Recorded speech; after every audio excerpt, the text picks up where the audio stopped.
Bismillahirrahmanirrahim. Assalamualaikum warahmatullahi wabarakatuh. Alhamdulillahirabbil alamin. Syukur kepada Allah Subhanahu wa taala. Kita selalu dalam keadaan sehat walafiat. Pada kesempatan ini sedikit memberikan tips dan informasi tentang bekam dan tekanan darah.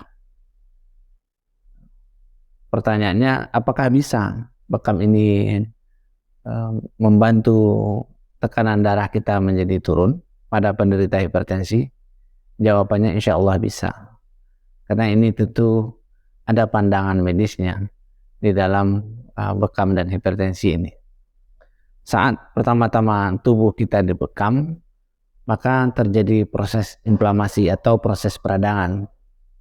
Nah, proses peradangan ini akan mengeluarkan mediator kimia atau bahan-bahan kimia yang ada pada diri kita sendiri, dalam tubuh kita sendiri. Apa saja bahan-bahan yang dikeluarkannya? Itu yang disebut dengan serotonin, histamin, prostaglandin, substansi P, dan lain-lain. Masih banyak namanya yang belum kita ketahui. Tetapi secara umum, tubuh ini mengeluarkan yang namanya mediator kimia. Nah, bahan bahan-bahan kimia tadi, dia akan menghasilkan atau memproduksi yang disebut dengan nitrik oksid. Tentu jumlah nitrik oksid ini banyak yang diproduksi. Fungsi nitrik oksid ini juga salah satunya adalah merelaksasikan otot polos pembuluh darah, sehingga hal tersebut bisa menyebabkan terjadinya penurunan tekanan darah, curah jantungnya juga menurun. Itu yang pertama. Yang kedua, kenapa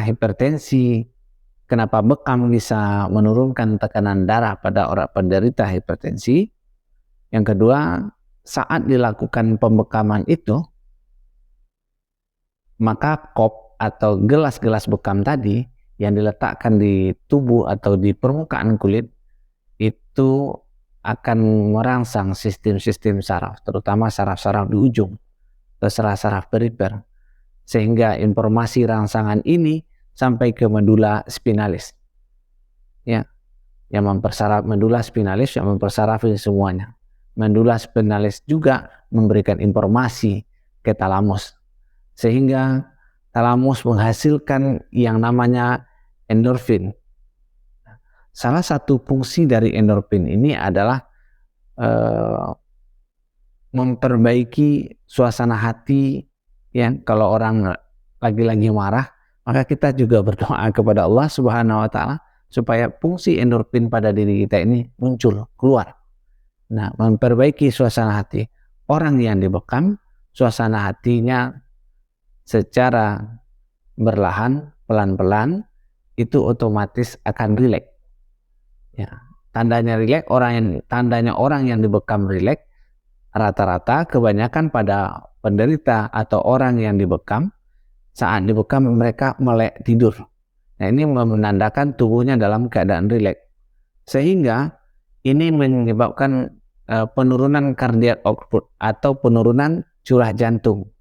Ya, sehingga kalau penurunan curah jantung ini terjadi, maka secara otomatis tekanan darah juga turun.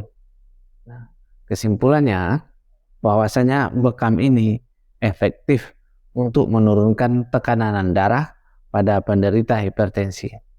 Masih banyak rahasia-rahasia yang lain yang sebenarnya bisa dilakukan dengan upaya pembekaman pada tubuh kita ini. Semoga bermanfaat tips ringan dari kami ini.